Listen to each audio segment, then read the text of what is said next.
terms of humanitarian situation in Sindh, as per different types of surveys, and one of them, the most important national nutrition survey that was done in 2011, we can see that in Sindh at this point we have almost 72% of population food insecure.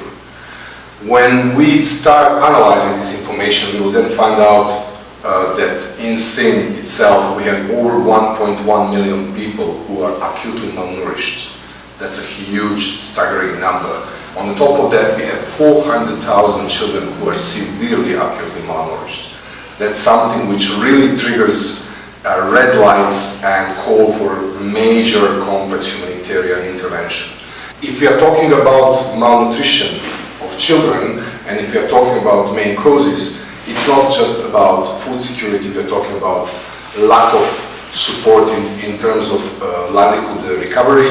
We are talking about lack of support and huge gaps in terms of provision of the potable drinking water, safe drinking water, access to the health services, shelter, food, etc., etc. So it's a very, very complex situation that we are facing in the Sindh right now.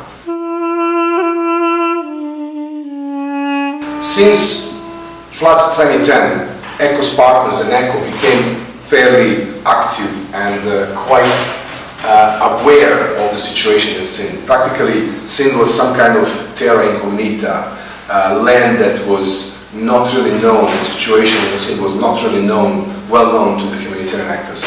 Once we realized that the situation in terms of malnourishment of the children aged under 5 and pregnant and lactating women is so dire, we started drawing attention of other stakeholders, but also directly with our humanitarian partners, our other humanitarian actors. We started preparing a strategy how to address these issues.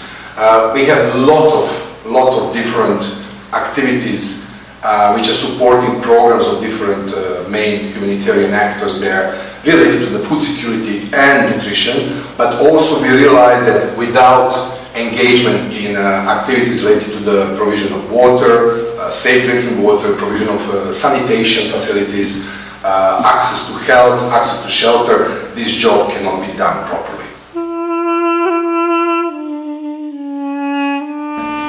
If you look at the figures, it's quite obvious, it's fact.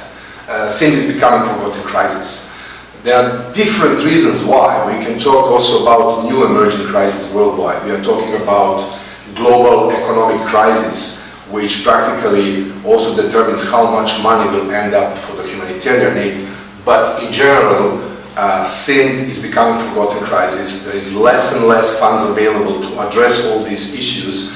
And when we are looking at the global figures, if you're just looking at the figures and make some comparisons with the rest of the world and some other crises, Sindh is far, far more in danger, and children and women of Sindh are far more in danger than in many other countries.